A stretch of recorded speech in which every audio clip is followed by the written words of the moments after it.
Alhamdulillah, Assalamualaikum warahmatullahi wabarakatuh.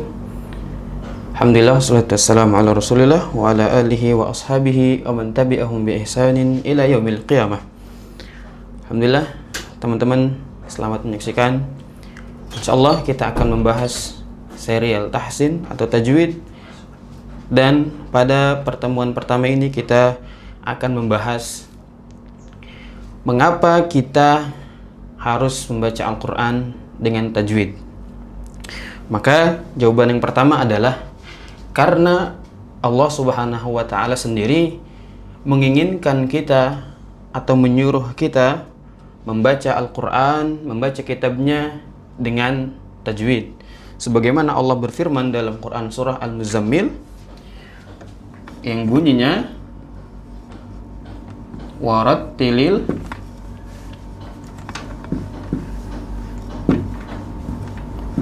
Qur'ana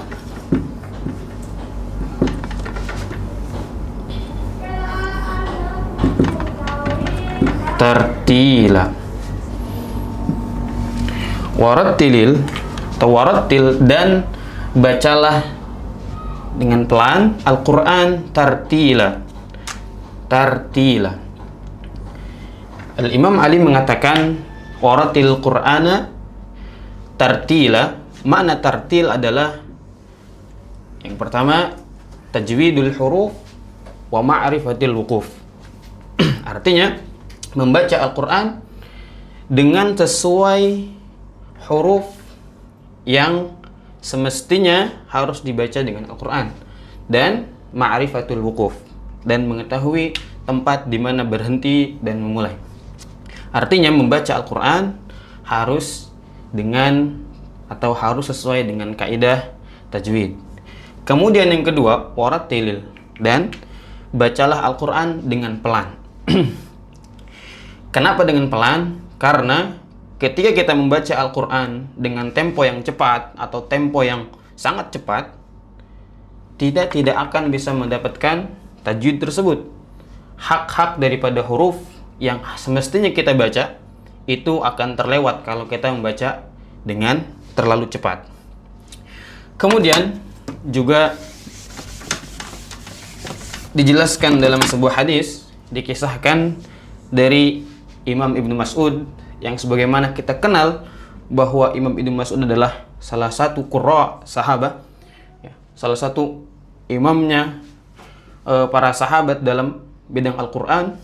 Rasulullah SAW mengatakan dalam sebuah hadis, dijelaskan bahwasanya kana Ibnu Mas'ud yuqri'ul Qur'anu rajulan faqara ar-rajulu,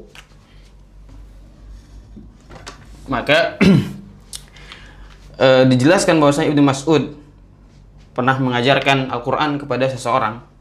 Kemudian seorang tersebut membaca ayat dari surah At-Taubah yang bunyinya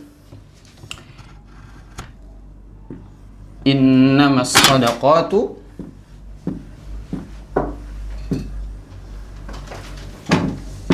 lil fuqara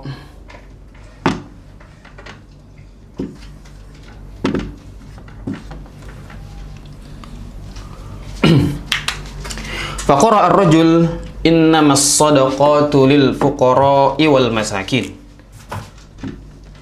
Kemudian Ibnu Mas'ud mengatakan faqala Ibnu Mas'ud ma hakadha aqra'aniha Rasulullah sallallahu alaihi wasallam. Rasul sallallahu alaihi wasallam tidak membacakan seperti itu kepadaku. Kemudian seorang tadi menjawab faqala kaifa aqra'akaha ya Aba Abdurrahman. Lalu pemuda tadi menjawab, bagaimana Rasul mengajarkan kepadamu wahai Aba Abdurrahman atau Abdullah bin Mas'ud? Faqala aqra'aniha innamas shadaqatu lil fuqara'i wal masakin famaddaha. Kemudian Ibnu Mas'ud membacakan innamas shadaqatu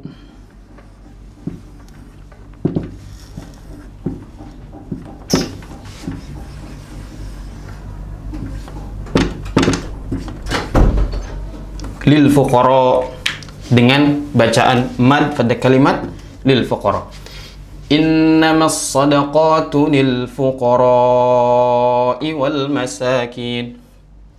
Nah, Ibnu Mas'ud membaca lil fuqara dengan bacaan mad, sebagaimana bacaan yang diajarkan Rasulullah kepada beliau. Walaupun dalam hal makna, dalam hal arti, lil fuqara dengan lil fuqara dibaca panjang ataupun tidak, ini tidak merubah makna. Tidak merubah makna, tetapi Ibnu Mas'ud tidak menginginkan bacaan tersebut. Karena Ibnu Mas'ud menginginkan bacaan sebagaimana yang diajarkan Rasulullah SAW kepada beliau. Maka Ibnu Mas'ud membaca lil fuqara dengan bacaan mad. Innamas sadaqatu lil fuqara'i wal masakin. Baik. Dari dua kasus tersebut atau dari dua dalil tersebut mengajarkan kepada kita bahwasannya kita wajib membaca Al-Quran dengan tajwid, wajib membaca Al-Quran dengan sesuai kaidah-kaidah yang ada dalam ilmu tajwid.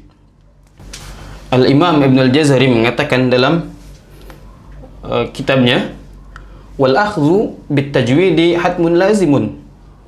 Wal akhdhu, dan mengambil atau membaca Al-Quran bitajwid dengan hukum tajwid, dengan ilmu tajwid, hatmun lazimun, adalah sesuatu perkara yang wajib. Maka Al-Quran diturunkan oleh Allah kepada Nabi Muhammad SAW melalui perantara malaikat Jibril. Kemudian Rasulullah mengajarkan Al-Quran kepada para sahabat itu dengan dua perkara. Rasul mengajarkan Al-Quran dengan para sahabat dengan dua cara. Cara yang pertama, sautian, yaitu membacakannya langsung kepada para sahabat. Atau yang kedua, kitabiyan. Rasul mengajarkan kepada para sahabat Al-Quran itu dengan cara menulis. Tetapi yang kita garis bawah adalah, kita akan membahas metode yang pertama.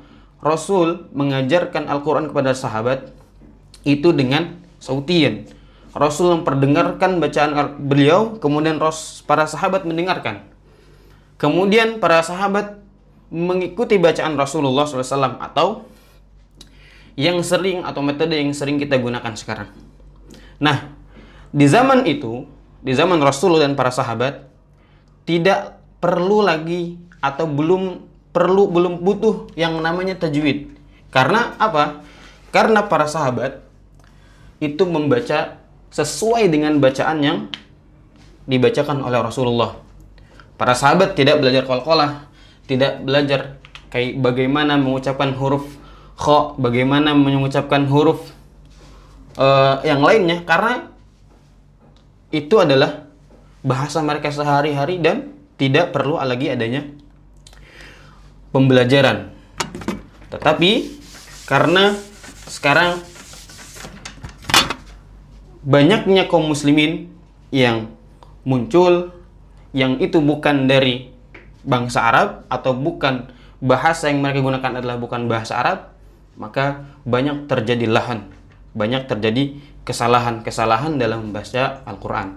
Maka perlu kita membaca Al-Quran dengan tajwid, sebagaimana dalam rangka kita menjaga Al-Quran tersebut, menjaga kemuliaan Al-Quran tersebut, sebagaimana Allah berfirman, inna nahnu nazzalna dzikra wa inna lahu lahafizun. Baik, itu saja untuk pertemuan kita kali ini. Insyaallah kita akan membahas pertemuan selanjutnya. Semoga bermanfaat. Wassalamualaikum warahmatullahi wabarakatuh. Waalaikumsalam warahmatullahi wabarakatuh.